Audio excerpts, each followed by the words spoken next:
Hello everybody and welcome to another Transformers third-party knockoff review. I'm still very unsure whether Kubianbao classify as a third party or just a full-on bootleg company.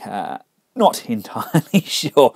But today, thanks to the guys at TF Direct, we are taking a look at the KBB Beetle Wasp. That's the KBBMP21 Plus. This is their oversized interpretation of Masterpiece Bumblebee. It comes in a very different package. It's something we're not really seen from a Masterpiece figure. It's almost kind of very vintage. This is the sort of thing I would envision going into the toy shops when I was younger and seeing something shown like this. It's actually quite a nice way of showing off the figure. The downside to this being is that we can see just how much of the box is wasted with its accessories. Just taking a quick look at the back of the box, we have Beetle Wasp standing there with his energy rod, his backpack, and his faceplates, as well as his radar. The accessories that come with this are actually bootlegged, oversized versions of the X2 toys accessories that I reviewed last year, I think it was. So it's not just the official guys getting bootlegged. As you can see, he is packaged in a large plastic clamshell with an awful lot of space. If you can buy this guy loose, I would highly recommend it. Just look at all that wasted space in the box. Now, he does come with a very nice glossy instruction manual as well, which is nice because we're kind of used to getting like the odd photocopied sheet from the bootleggers, so it's nice that they've taken a little bit of time and effort to give us a nice glossy style magazine. Right, here we have him out of his plastic prison. Now, the yellow is pretty difficult to pick up on camera. It's due to my lighting system. It's actually much more orange in person. I'm going to try and tweak this after editing and see if I can get the colour to an exact match, but at the moment it's showing up slightly more yellow than what it is. I always have troubles with yellows and purples. It's all dependent on the cameras, I guess. Vehicle mode isn't bad. It's a nice big Volkswagen Beetle. We do have a gap between the rear sections there where it doesn't quite tab in as it should, and there is actually a little bit of paint smudging on the inside of the window. I could probably wipe that off. We'll see if I can wipe that off during the transformation. We do have multicoloured doors here. They've painted die-cast and they've painted plastic, and the die-cast is more yellow. You can pick out the die-cast sections. We've got a yellow door, a yellow roof there, and the bonnet. The bonnet is yellow and die-cast as well. We don't have a VW logo, we have a K for Kubianbao. I'm actually disappointed with that. They've made all the effort of basically making it exact, but they didn't copy the logo because they don't want to infringe copyright. They actually gave us rubber tyres. Nice rubber tyres that can go on and off. Nice tread on there, nice hubcaps there, nice painted up to look like stainless steel. It's good. It's a nice version of Bumblebee. You've got some nice solid mirrors there, and they're not going to fall out or go anywhere. Checking out the underside, we have a lot of black and orangey yellow under there. Pretty much what we would expect from a Masterpiece Bumblebee. Now, taking a look at the accessories, we get that KO version of his jetpack. It is literally nigh on identical to the X2 Toys version.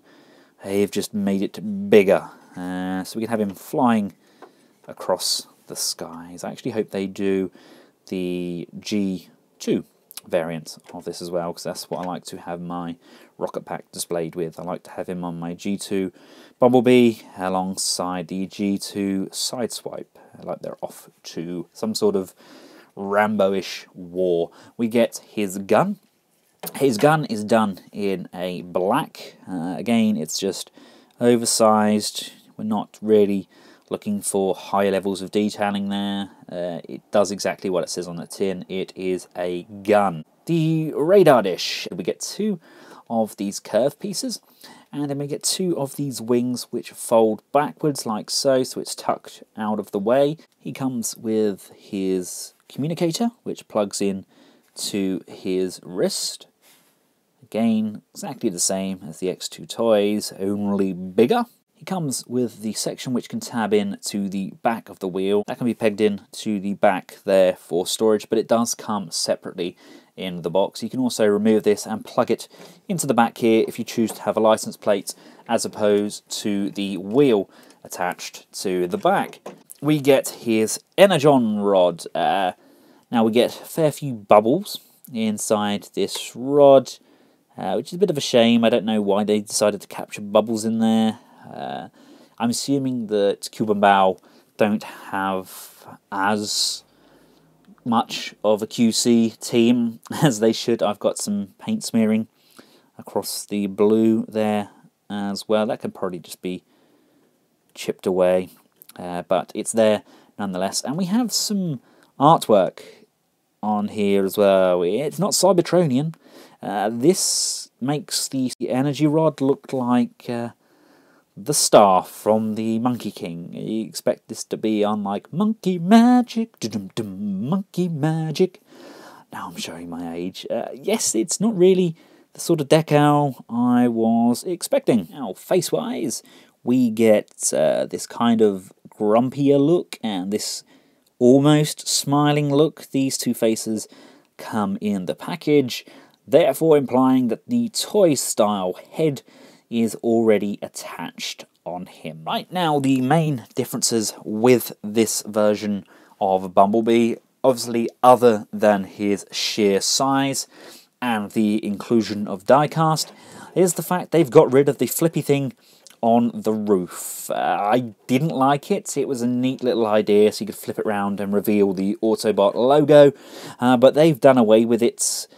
So you can choose whether you put it on his chest or not, but just bear in mind, once it's on there, it's going to be visible in both modes, but it does get rid of that horrible square section that we have in his robot mode. Weight-wise, Bumblebee weighs 272 grams. That's a little over 9 ounces. Measures nearly 7 inches in length. That's around 17.5 centimetres, and is nearly 3 inches wide. That's around 7 centimetres. Right, here he is alongside regular B. He's a little bit bigger. You can noticeably see the colour difference between these two as well now, though. Bumblebee is much more yellow in comparison. And just on the underside there, obviously we have black, whereas Bumblebee has more of a kind of charcoal thing going on. The hood, I could probably get a label or something for the hood to match up, but like I said, regarding the roof section, it's just whether or not you want that to be visible in his robot mode and in his vehicle mode. The lights on this look lovely. I've only just noticed that they've kind of tinted those up with translucent blue on there, I think, or is that painted on? But either way, it does look very nice indeed, doesn't it? Now, regarding scale in his vehicle mode, I'm not really sure who they're scaling him with. Kubianbao haven't really given us any oversized masterpiece figures yet. This is pretty much their first attempt, so I'm assuming they're kind of going along the lines of the Weijang with the MPP10. I thought maybe it may go with the Tanaka MPF12 Lambor, but I just think, I don't know, I think that's too small. And now I know the Beetle is a small car, but I think it actually has a fairly long wheelbase in comparison, so I think that just looks unnecessarily small. Now, MPP10, on the other hand, now they, I think, look pretty good together. You can imagine these two rolling out. And it might not be important to some people, but I think that's pretty nifty. Right, to get our Beetle Wasp transformed up into his robot mode, you want to just unclip this section from either side, not overly marvellously tabbed in, and we want to just pull and extend these lovely clicky ratchet joints out. We can bring up the foot section, come around to the back, and you want to close off this door and close off this door as well, like so, and then just fold the tyre underneath. Do that with both feet. Bring down these arm sections from the rear, and we can flip out the fists. Bring these arm sections down on either side. Just untab the arm from this connector point here and rotate that around, and then just collapse this section here. Just bring that around to the back of the arm like so. Disconnect this top section. You can see the head just inside there. Rock this section backward. Slide this plate into Bumblebee's underside, and then bring the chest back over, and that's going to slide up inside of Bumblebee so it fills up this crevice on the inside, and then we can just bring those arm sections back down on either side. Come to this back section, you want to lift this out. That's actually going to rotate on this axis, and this section here is going to come down into the inside.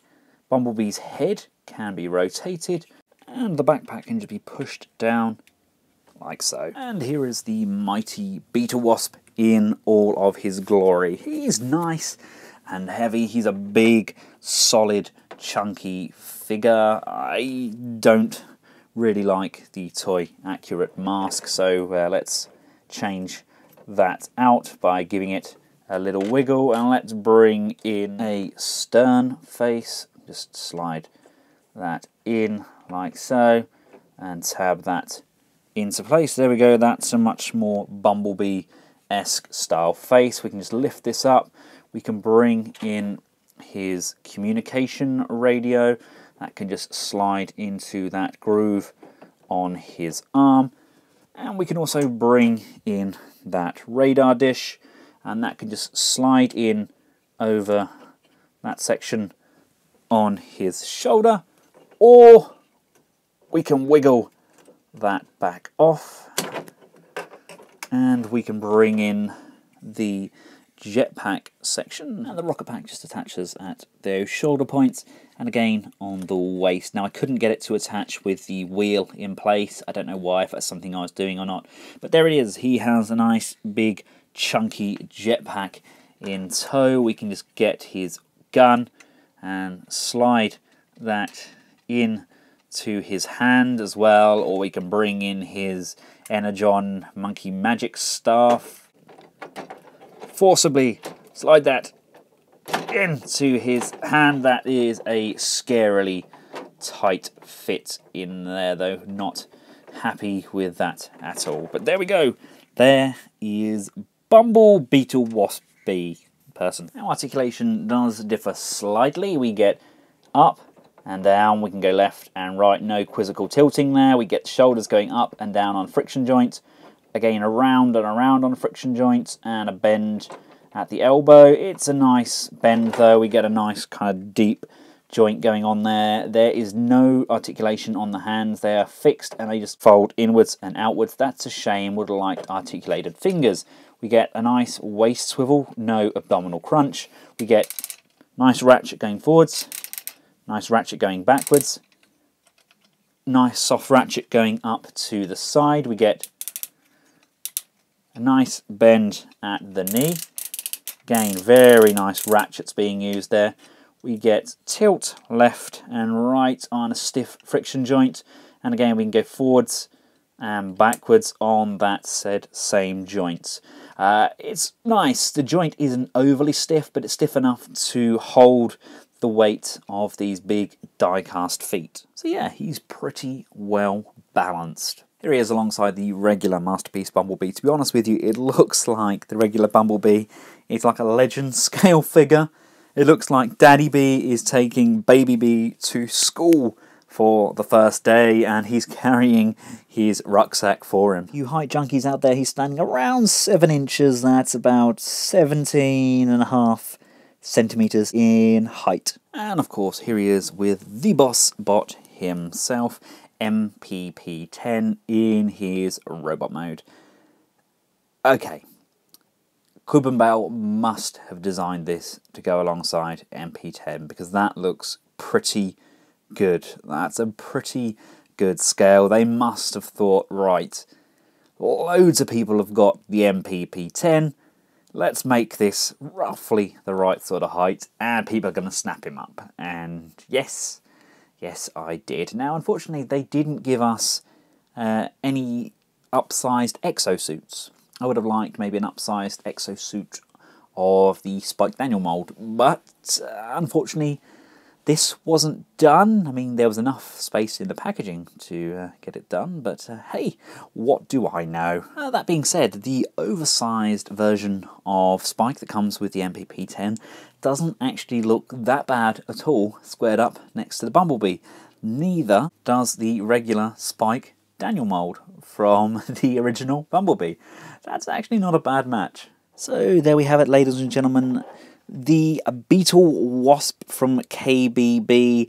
It's not bad at all. On my scale of 1 to MPP10, this guy scores a very high 8. He's made of a very solid plastic. He is not without his flaws. I don't like the hands. I would have liked some rotation in there. I'm not convinced by the colouring on this guy, and I don't particularly like friction joints in shoulders. I prefer a ratchet joint in shoulders where possible. But that being said, he's going to be displayed with my oversized Masterpiece figures, and he really does look the part. Let me know your thoughts in the comments section below. If you've enjoyed this video, feel free to give it a big thumbs up, share it, and of course subscribe for more content. If you do hit that subscribe button, make sure you hit the little bell next to it, which gives you an update every time I get one of my awesome videos uploaded. I don't really know what we can do with the wing mirrors. I said it's nice that they've made them so they're fixed, but they do jot out somewhat and they're very noticeable, especially now they're in this black against this very orangey colour.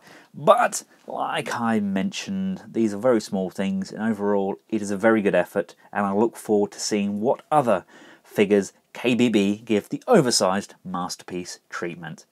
Thanks for watching. Until next time, from myself and the KBBMP21 Plus Beetle Wasp, goodbye.